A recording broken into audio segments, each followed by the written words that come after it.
Mehrunnisa we love you. Eid का पहला दिन कराची न्यूप्लेक्स सिनेमा में 10 शोज इस फिल्म के लगे। सबसे बड़ा सिनेमा न्यूप्लेक्स कराची में है 370 सीट्स पर मुश्तमिल, जिसको मल्टीप्लाई कर लें 700 की एक टिकट मल्टीप्लाई बाय 2, 2 शोज लगे इसमें। नेक्स्ट सिनेमा न्यूप्लेक्स कराची के अंदर है, जिसके अंदर सीट्स है 265 multiply 6 shows multiply 700। Next category है यहाँ पर रॉयल सिनेमा, जिसकी टिकट है 1000 रुपीज की, वहाँ 2 शो लगे और वहाँ सीट्स है 48। तो ईद के पहले दिन चाहे कुछ भी हो जाए, लोग फिल्म जरूर देखने जाते हैं। इसलिए न्यूप्लेक्स कराची की सिर्फ अगर बात करें तो 10 शो लगने के बाद मेहरुनिसा वी लव यू तकरीबन कमाएगी 17,27,000 रुपए। लेकिन क्या ये फिल्म देखनी चाहिए? बॉस, मैंने आपको बोला क्या है?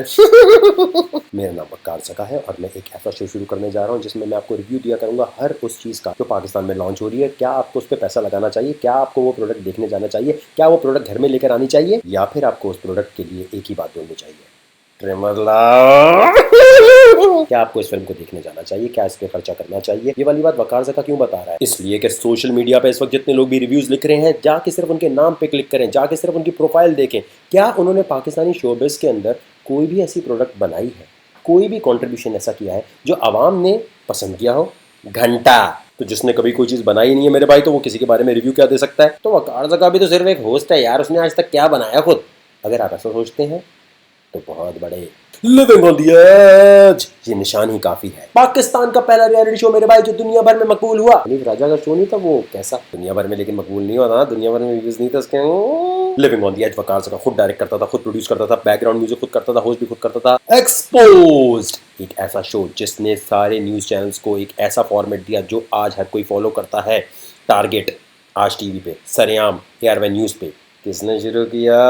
2002 में ट्रैवल लॉग। और वकार ज़का ने जब पहली बार सेल्फी वीडियो बनाने का तरीका शुरू किया तो सब लोग उसे देख के क्या बोलते थे? क्या बकवास है यार, वीडियो थोड़ी बनानी चाहिए। मुझे तो बिल्कुल अच्छा नहीं लगता यार, मैं इस तरह वीडियो में कभी बात करूं। आज वही तमाम लोग कह रहे थे वीडियो से बात करने में हमारी कम्युनिकेशन अच्छी होती है, इसलिए मैं वीडियो में बात करनी चाहिए। तो ट्रेंड सेटर तो हुआ मेरे भाई। बहुत बड़ा शो है भाई, सेल्फ प्रमोशन का बहुत बड़ा कीड़ा है भाई में। पाकिस्तान का पहला सोशल मीडिया कंटेंट मेकर मेरे भाई, जिसको लाइन एप्लीकेशन कोरिया ने हायर किया और क्रिकेट वर्ल्ड कप कवर करने के लिए उसको भेजा। ज़ैपिया फाइल शेयरिंग एप्लीकेशन जिसने चाइना बुला के वकार ज़का से कंटेंट बनवाया। YouNow.com न्यूयॉर्क ने वकार ज़का को हायर किया। फेसबुक पे जब मोनेटाइजेशन ऑन की तो सबसे पहले वकार ज़का को हायर किया। दुनिया भर की डिफरेंट वेबसाइट्स और प्रोडक्ट वकार ज़का को हायर करती हैं कि उर्दू स्पीकिंग क्राउड के अंदर, हिंदी स्पीकिंग क्राउड के अंदर हमें एक्टिव यूजर्स किसी तरह ला दो, हमें प्रमोट कर दो। तो ये सारी चीज़ें मेरे भाई ऐसे तो नहीं आ गई होंगी ना कुछ तो कंटेंट में दम होगा ना भाई। एहसान ये बहुत जताता है। और सबसे बढ़ के स्नैपचैट पे जिस किस्म की बातें करता है उसको आज सारे फॉलो करते हैं और मानते कोई भी नहीं। डिंग डिंग डिंग डिंग डिंग डिंग डिंग डिंग डिंग डिंग डिंग। मेहरुनिसा वी लव यू मैं देखने गया ईद के पहले दिन, तो मेरी सीट के बराबर में कौन था?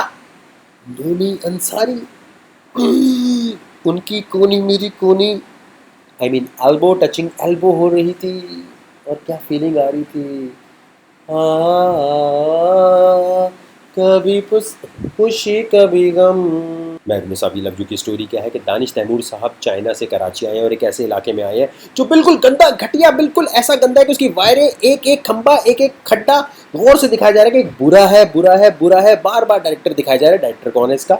यासिर नवाज साहब, जिन्होंने रॉन्ग नंबर फिल्म बनाई थी। ये भी उनसे रॉन्ग नंबर हो गया मेरे ख्याल से। और इसकी प्रोड्यूसर कौन है? निदा यासिर, जो गुड मॉर्निंग पाकिस्तान करती हैं, जो यासिर नवाज की बीवी हैं, और उनके साथ साथ यासिर नवाज साहब खुद, और उसके साथ साथ हसन जिया साहब जो मेरे पड़ोसी भी हैं। इस रिव्यू के बाद पता नहीं मेरे बारे में क्या सोचेंगे, पता नहीं काम नहीं मिलेगा मीडिया में, जो क्या हो जाएगा। लेकिन हसन जिया साहब को ये क्रेडिट जाता है कि उन्होंने साबित कर दिया कि इंडिया हमें काम दे सकता है, तो हम भी इंडिया को काम देते हैं। सिमाब सहन इंडिया के म्यूजिक प्रोड्यूसर हैं, उनको काम दे दिया गया पूरी फिल्म का। गुलजार साहब जो बहुत बड़े शायर हैं इंडिया के, वो बहुत अच्छे दोस्त हैं हसन जिया साहब के। तो हसन जिया साहब हमेशा अपने ड्रामों के, सीरियल के कोशिश करते हैं फिल्मों के सारा काम वहाँ से कराएं। और उसके साथ साथ अरमान और उसके साथ साथ सुखविंदर सिंह, इन्होंने गाने गाए हैं। शानी शुजाहिद पाकिस्तान में तो म्यूजिशियन ऐसे ही गान बनाने आए। 90s में जो धर्मिंदर की फिल्में होती थी जिनको देखकर हम लोग गलतियां पकड़ते हैं, अबे ये क्या दिखा रहे हैं, घोड़े पे लेके जा रहे हैं प्रेग्नेंट औरत, और गाने भी बिल्कुल वैसे बने हुए। मरहबा मरहबा ये म्यूजिक के इंटरवल इतने लंबे लंबे बज रहे हैं, आवाम पूरी सो गई। लेकिन याद रखें उस जमाने में जिस किस्म के इंटरवल बजते हैं वो भी कैसे होते हैं? देखा है पहली बार साजन की आंखों में प्यार, टंकटटा टंकटटा टंकटटा, ये थोड़ी होता था। मरहबा मरहबा, डार्क म्यूजिक, एकदम ऐसे नोट लगा दिए कि आवाम पूरी डर गई, सेलिब्रेशन का सॉन्ग है लेकिन उसके अंदर डार्क म्यूजिक। फिल्म की स्टोरी स्क्रिप्ट क्या है? दानिश तैमूर जावेद शेख साहब जो उनके बाप बने थे उनसे कहते हैं जो अपने बचपन की जो मोहब्बत है, जो मेहरू है, जो सना जावेद ने रोल प्ले किया है, उससे शादी करनी है। हम समझे कोई ट्विस्ट आएगा, कोई ऐसी चीज होगी सस्पेंस, लेकिन ऐसा कुछ नहीं हुआ, डायरेक्ट उनकी शादी करा दी गई। अब मेहरू कहाँ रहती है? उस एरिया में जहाँ मलाला यूसुफजई होती थी, नॉर्दर्न एरियाज में, जहां पर सवात का ऑपरेशन भी हुआ हुआ है। लेकिन ऐसा दिखाया जाता है कि नॉर्दर्न एरियाज में कभी कुछ नहीं होता, और मेहरू शादी होकर जब यहाँ आती है तो मेहरू बहुत ही शरीफ है, बहुत ही आराम से बैठ जाती है। लेकिन कराची की सारी चीजें देखकर वो इतनी डर जाती है कि दानिश तैमूर के साथ सुहागरात नहीं मना पा रहे होते। तो दानिश तैमूर को ये ख्याल आता है कि जिस एरिया में वो रहते हैं वो गंदा है, बिल्कुल बेकार है, और वहाँ जो लोअर मिडिल क्लास लोग रहते हैं उन सबको जमा करके वो एरिया को बिल्कुल नया बना देते हैं, और ऐसा कर देते हैं जैसे पेरिस पेरिस पेरिस। फिल्म जो भी ऑडियंस देख रही है वो सोच रही होती है कि इंटरवल पे कोई ना कोई ट्विस्ट तो आएगा, लेकिन कुछ नहीं होता। जो विलन फिल्म के अंदर बनाए गए हैं वो दिखाया ये है कि वो उस जमीन पर कब्जा करना चाहते हैं, और जब भी कब्जा करने आते हैं तो किसी तरह दानिश तैमूर उन्हें रोक लेते हैं। फिर वही गुंडे मेहरू को किडनैप करके ले जाते हैं, और किडनैप करने के बाद दानिश तैमूर से छुड़ा लेते हैं, और उसके बाद बच्चा पैदा होता है और फिल्म खत्म हो जाती है। Yes, that's it.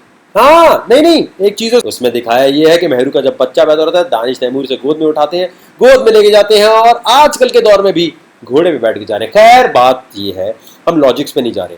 बेशक इस फिल्म में डायरेक्टर ये दिखाता कि दानिश तैमूर चुटकी बजा रहे हैं और पूरा एरिया क्लीन हो गया। यहाँ पर दानिश तैमूर जो है कोई सुपर हीरो है वो नहीं, वो तो शहरियार मुनव्वर है। हमारा पॉइंट ये है, लॉजिक्स पे हमें बात नहीं करनी चाहिए कि फिल्म के अंदर ये क्यों दिखाया, गंदा क्यों दिखाया, ये कैसे दिखाया, वो कैसे दिखाया। असल में इसमें डायरेक्टर साहब जो है वो ये मैसेज देना चाह रहे हैं कि कराची को बिल्कुल हम क्लीन खुद बना सकते हैं, हमें खुद सिटी को ओन करना पड़ेगा। जो मुस्तफा कमाल हमें 1000 दफा समझा चुके हैं, जो मॉर्निंग शो में निदा यासिर कितनी दफा बता चुके हैं, जब वहां समझ नहीं आया तो इस फिल्म में दिखाने की क्या जरूरत है मेरे भाई। 700 रुपए का टिकट खर्च करके अगर आवाम जा रही है तो वो देखना ये चाहती है, बाज बेवकूफ 1000 रुपए का भी टिकट लेके गए रॉयल सलमान। एंटरटेनमेंट मैसेज तो पूरा दिन अपनी बीवी का सुनते हैं, बॉस का सुनते हैं, घर पे सुनते हैं, यहाँ बच्चों का सुनते हैं, कभी बच्चे अपने बाप का सुनते हैं। वो इतना सिंपल सबक नहीं चाहते। और अगर आपने सबक देना भी था, पूरी इंडिया में राजकुमार हिरानी जो 3 इडियट और ऐसी फिल्में बना चुके हैं, और देखें वो अगर मैसेज बेस्ड फिल्म बनाते हैं तो कैरेक्टर्स को शुरू से इस तरह डायरेक्शन में लेकर चलते हैं कि मतलब वो एक फीलिंग आती है, रोना आता है, जोश आता है। इस फिल्म में कुछ नहीं आ रहा था, पकाना नहीं है। एक्टर्स ने अपनी पूरी जान मारी है, लेकिन यार जो डायरेक्टर है जिसने स्टोरी को जोड़ना है, खासतौर पर जो गानों की वीडियो शूट हुई है, ओह। फिल्म की सिर्फ एक अच्छी बात यह है कि आमना इलियास ने आइटम नंबर में जब आई तो उन्होंने ब्लाउज पहना तो उनका स्वाहा ब्रो की तरह पेट बाहर नहीं निकल रहा था, बिल्कुल फ्लैट था। मतलब ब्लाउज जब पहनना चाहिए जब आप मतलब आपका पेट सही हो।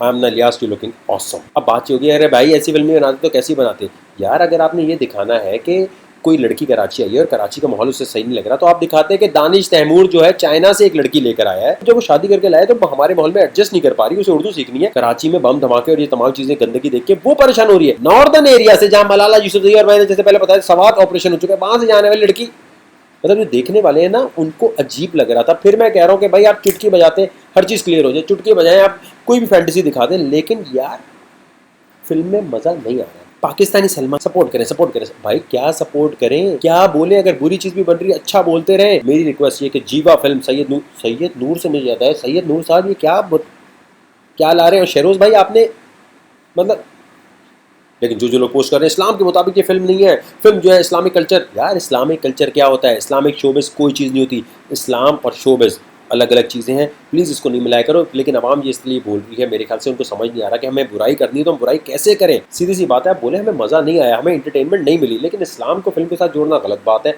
फिल्म के अंदर कहीं कहीं कॉमेडी सीन्स आ रहे हैं, लेकिन वो कॉमेडी सीन्स ऐसे लग रहे हैं जैसे आप यूट्यूब के ऊपर क्लिप्स नहीं देख रहे होते, एक क्लिप दूसरे से लिंक नहीं होती, कोई सिर पैर नहीं, कोई लिंक नहीं, और कॉमेडी के ऊपर आधे जोक्स बस इंटरनेट पे आ रहा है कि यासिर नवाज ने पूरी फिल्म लिखी है। आई एम नॉट श्योर, लेकिन लिखी है तो भाई जिसने भी लिखी है मुझे ये बता दें कि एक एक डायलॉग बार बार क्यों आ रहा है, जहाँ पर वो जो विलन है वो बार बार बोल रहा होता है मुझे इस इलाके पे कब्जा करना है, मुझे इस इलाके पे कब्जा करना है। एक सीन में एक ही जगह पे 4-5 दफा आ गए, और लोग जो ये सो जा रहे थे ना, इसलिए कि भाई फ्रेम तो चेंज करो, एक ही फ्रेम चले जा रहा है, एक ही फ्रेम चले जा रहा है, कुछ मतलब कट, कुछ तो मतलब चेंज। ड्रामा सीरियल और सोप डिफरेंट तरीके से बनता है। फिल्म का टेम्पो तेज होना चाहिए। फिल्म इतनी स्लो अगर चलती तो लोग एंड में यासिर नवाज साहब खुद आते हैं फिल्म के और कहते हैं कि देखें जी, अगर अपने मुल्क को साफ रखना है तो आपको खुद कुछ ना कुछ करना पड़ेगा। ऑडियंस की तरफ ऐसे देखेंगे कि पूरा सिनेमा, पूरा कराची इनके लिए तालियां बजाए, लेकिन ऐसा नहीं होता क्योंकि वो टेम्पो, वो फीलिंग ही नहीं आ रही फिल्म के अंदर। और अगर बाकी आप मुल्क को कौम के लिए कुछ करना चाहते हैं, कराची के लिए कुछ करना चाहते थे,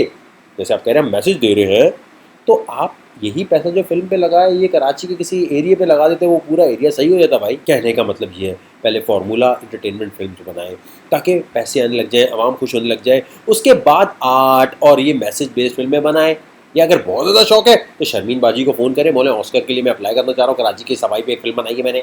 और टेक्निकली अगर बात की जाए तो आजकल आपको पता है कलर्स अच्छे नज़र आने चाहिए, मतलब ब्राइट आने चाहिए, सेचुरेशन थोड़ी ऊपर होनी चाहिए, पता नहीं वो क्यों। खैर आपका पैसा, आपने जो बनाया था बनाया, लेकिन मज़ा नहीं आया भाई। इसलिए इस फिल्म के लिए ट्रिमर लाओ।